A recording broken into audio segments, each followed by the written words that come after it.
nós vamos entrar no subtítulo Desvio para o Deserto. E o texto diz assim: depois do encontro com Orgulho, as três continuaram a caminhar, mas Grande Medrosa cocheava mais dolorosamente e andava mais devagar do que antes. Entretanto, depois que aceitou a assistência das companheiras com a maior boa vontade, gradualmente os seus efeitos do encontro dissiparam-se e ela começou a fazer maiores progressos. Um dia, de repente, para espanto e consternação de Grande Medrosa, o caminho desviou-se e tomou o rumo do vale. Lá embaixo ela divisou imensa planície a perder de vista, o que era nada menos e nada mais que um deserto, extensão interminável de dunas de areia, sem sinal de vegetação, sem uma só árvore. Os únicos objetos que quebravam a monotonia do deserto eram estranhas pirâmides projetadas como torres acima das dunas, esbranquiçadas pelo tempo e terrivelmente solitárias. Para o horror de Grande Medrosa, suas guias iniciaram a descida. Ela parou de repente e disse: não devemos descer. O pastor me chamou para os lugares altos. Temos de encontrar algum caminho que nos leve para cima e não para baixo. Mas as companheiras acenaram-lhe que as acompanhasse em direção ao deserto. Grande Medrosa olhou à direita e à esquerda, mas parecia incrível. Não havia mesmo jeito de continuar subindo. O caminho da montanha por onde iam terminava abruptamente no precipício. Os penhascos erguiam-se como torres, agudas acima delas em todas as direções, verticais como paredes, fechando-lhe a passagem.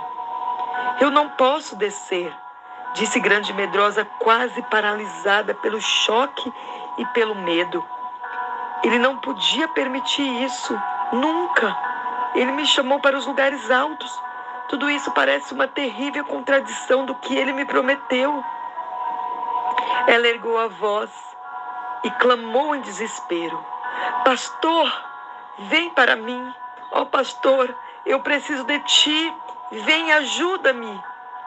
No momento, lá estava ele, ao lado dela. Pastor, disse desalentada, não posso entender. As guias que me deste dizem que temos de descer aos desertos, justamente em sentido contrário aos lugares altos. Tu não queres dizer que elas estão certas, não é? Tu não podes ser contraditório. Diz-lhe que não temos de descer e mostra-nos outro caminho. Providencia-nos um caminho, pastor, assim como me prometeste. Ele olhou para ela e respondeu gentilmente: este é o caminho, Grande Medrosa, e terá de descer por ele. Oh, não! Gritou ela. Tu não queres dizer isto? Disseste-me que se eu confiasse em ti, me levarias a lugares altos, e este caminho vai justamente em sentido oposto. Isso contradiz tudo o que me prometeste. Não, respondeu o pastor, não é contradição. É somente um adiamento, a fim de que o melhor se tome possível. Grande Medrosa sentiu como se ele a tivesse apunhalado o coração. Queres dizer, continuou ela incrédula, queres realmente dizer que eu tenho de seguir este caminho para baixo até o deserto, longe das montanhas indefinidamente? Pois havia um traço de angústia em sua voz. Levará meses, ano talvez, até que o caminho nos leve de novo às montanhas. Ó pastor, quer dizer que é um adiamento indefinido? Ele curvou a cabeça em silêncio, e Grande Medrosa ajoelhou-se aos seus pés, quase esmagada pela dor. Ele a guiava para longe dos desejos do coração dela, sem fazer-lhe nenhuma promessa acerca do tempo em que a traria de volta. Enquanto ela olhava o que lhe parecia um deserto sem fim, o único caminho que ela podia ver levava para longe, para bem longe dos lugares altos, e era todo deserto. Então ele falou tranquilamente: Grande medrosa, você me ama ao ponto de aceitar o adiamento e a aparente contradição da promessa e descer comigo ao deserto? Ela continuava ajoelhada aos seus pés, soluçando como se o coração lhe fosse partir. Mas agora, olhando através das lágrimas, tomou-lhe a mão e disse trêmula: Sim, eu te amo. Tu sabes que eu te amo. Oh, perdoa-me o não conseguir dominar as lágrimas. Irei contigo ao deserto, para longe do que me prometeste, se esta é a tua vontade.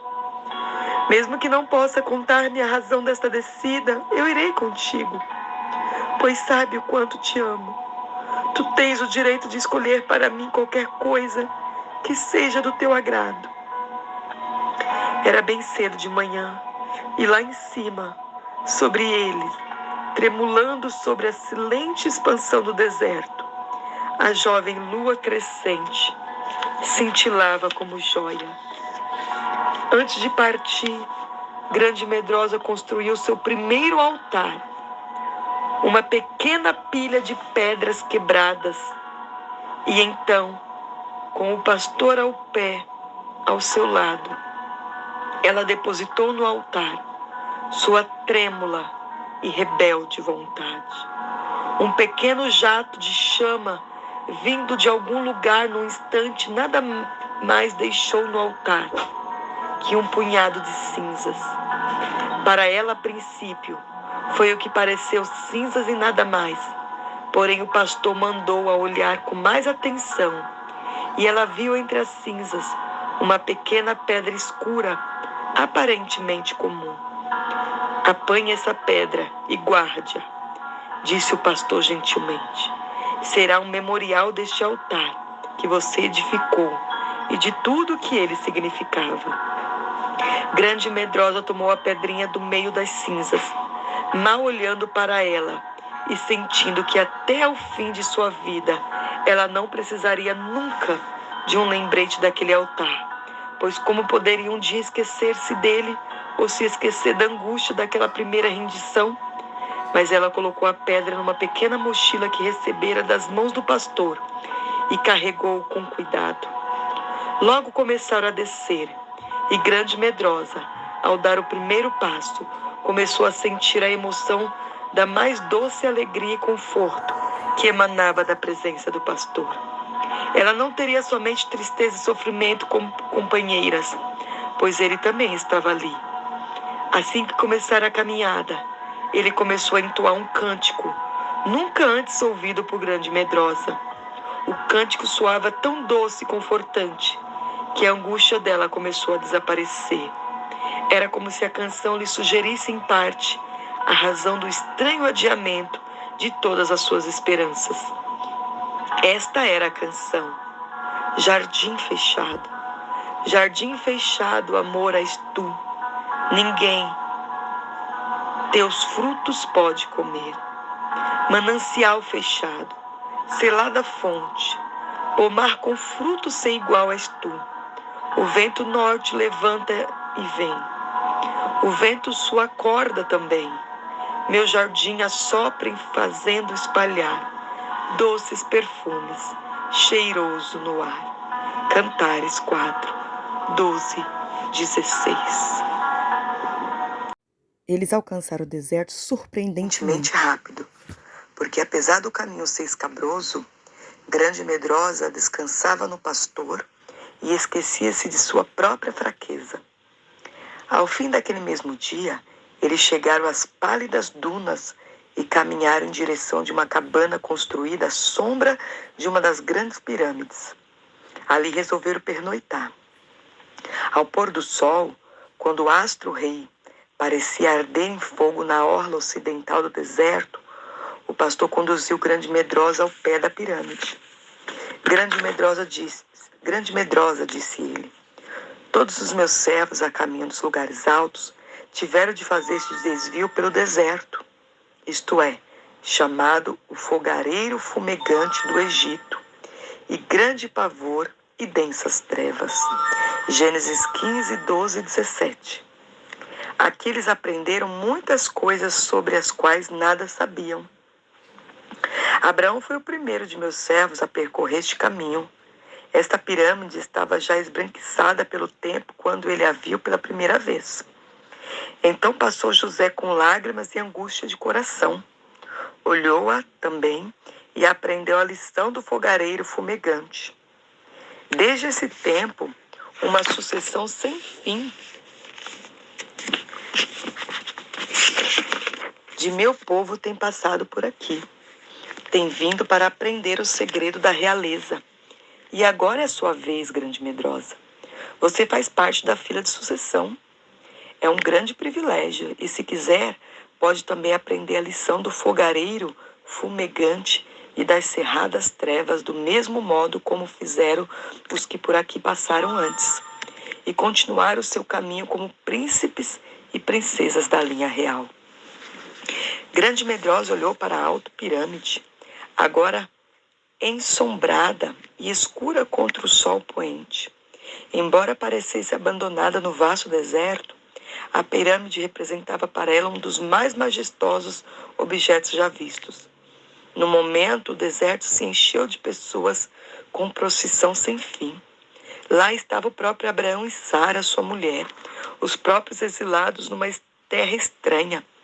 Lá ia José, o traído e ferido irmão, vendido como escravo, que ao chorar pela tenda de seu pai, viu somente a alienada pirâmide.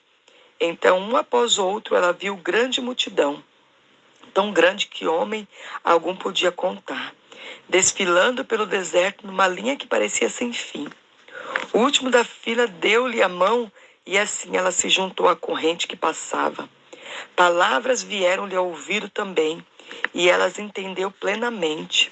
Eu sou Deus, o Deus de teu pai.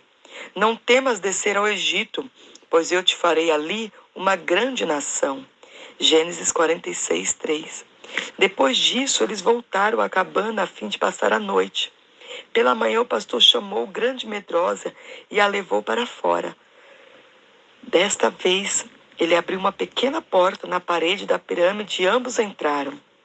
Havia uma passagem que ia até o centro, de onde uma escada em espiral levava aos andares de cima. Mas o pastor abriu outra porta que saía da sala central do andar térreo.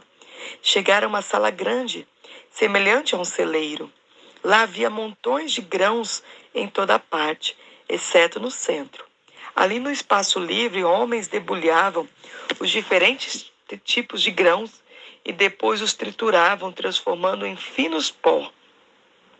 De um lado, mulheres se sentavam no chão, tendo à frente vasilhames de pedra, em que trituravam a parte melhor do trigo, transformando-o no mais fino pó possível. Observando-as por um pouco, grande e medrosa viu os grãos serem primeiramente feitos em pedaços e depois triturados até o ponto de serem transformados no melhor pão de trigo.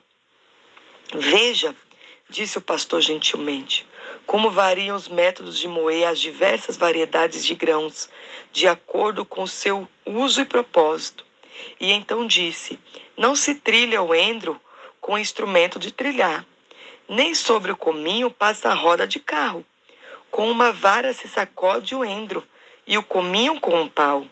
O trigo deve ser moído para se fazer pão, mas não é trilhado continuamente.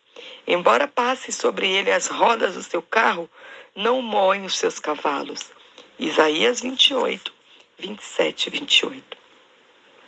Enquanto o grande medrosa observava as mulheres sovarem o pão de milho com suas pesadas pedras, ela notou como era demorado o processo de preparar antes que a farinha fina e branca pudesse ser usada. Então ela ouviu o pastor dizer, eu trago meu povo para o deserto, para que eles também possam ser trilhados e moídos no mais fino pó e possam se tornar fubá de pão para uso de outros. Mas lembre-se, embora o fubá de pão seja trilhado, ninguém o trilha para sempre. Só até que o grão moído e quebrado esteja pronto para seu mais elevado uso. Isso também procede do Senhor dos Exércitos. Ele é maravilhoso em conselho e grande em sabedoria. Verso 29. Mais tarde, o pastor levou-a de volta à sala central e subiram a escada para a escuridão do alto. No pavimento seguinte, entraram num quartinho menor, em cujo centro havia uma grande roda achatada como uma mesa. Ao lado dela estava o oleiro trabalhando. Ao girar a roda, ele transformava o barro em muitos objetos diferentes. O material cortado e moldado tomava a forma requerida, mas o barro sempre permanecia sobre a roda, submetendo-se ao toque das mãos do oleiro, inteiramente sem resistência. Enquanto observava, o pastor disse: no Egito também eu modelo meus mais formosos e belos vasos e produzo instrumento para meu trabalho, segundo bem me parece. Jeremias 18. Depois sorriu e acrescentou: não posso eu fazer com você como este oleiro? Eis que como vaso na mão do oleiro, assim sois vós na minha mão. Jeremias 18:6. Por último, ele a levou ao andar superior. Lá encontraram uma sala com um fogareiro, onde o ouro derretido e refinado de toda a impureza.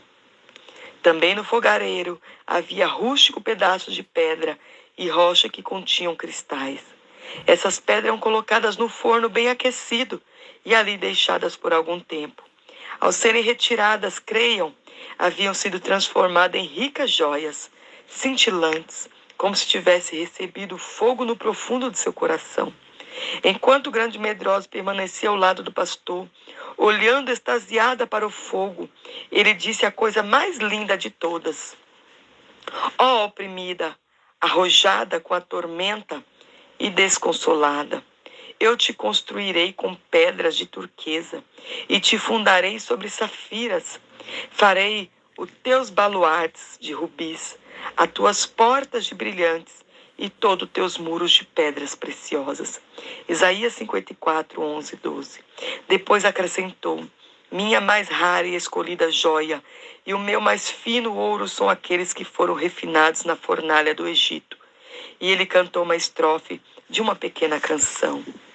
As mãos porei sobre teu coração, e toda a impureza levada será. Em minha fornalha te refinarei, traspassadas as mãos na cruz. Eles permaneceram nas cabanas do deserto alguns dias, e grande medrosa aprendeu muita coisa, as quais nunca antes ouvira.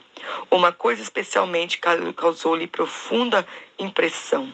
Em todo aquele grande deserto não crescia nada verde, nenhuma árvore ou flor, nenhuma planta a não ser alguns cactos esparsos. Na última manhã, ela andava perto das tendas e cabanas dos habitantes do deserto, quando num canto solitário, através de um muro, encontrou linda flor amarela, cor de ouro, desabrochando inteiramente só. Percebeu um velho tubo ligado a um tanque de água, de cujo tubo, através de pequeno orifício, caía de quando em quando, uma gota d'água. No lugar em que a gotícula caía, uma a uma, brotou a linda flor dourada. Apesar de grande e medrosa não entender de onde a semente teria vindo, pois lá não havia passado nenhum outro ser vivo, nem pássaros. Ela parou ao lado da flor solitária e bela, ergueu-a esperançosa e com cuidado de debaixo da gota d'água, exclamando com ternura: qual é o seu nome, pequenina flor? Nunca vi antes uma igual a você. A delicada flor respondeu em um tom tão dourado quanto ela própria: creia-me, meu nome é aceitação com alegria. Grande medrosa pensou em todas as coisas que havia visto na pirâmide: a tritura dos grãos, a roda do oleiro e o fogareiro fumegante. De algum modo, a resposta da florzinha dourada, que crescia sozinha na imensidão do deserto, tocou seu coração e nele ecoou suavemente, confortando-a sobremaneira. Ela disse a si mesma: ele me trouxe aqui contra a minha vontade para o seu próprio propósito. Eu também olharei a sua face e direi: creia-me, sou a tua pequena serva. Aceitação com alegria. Ao dizer essas palavras, curvou-se, apanhou uma pedra que estava ao lado da flor e colocou-a na mochila, junto à pedra do primeiro altar.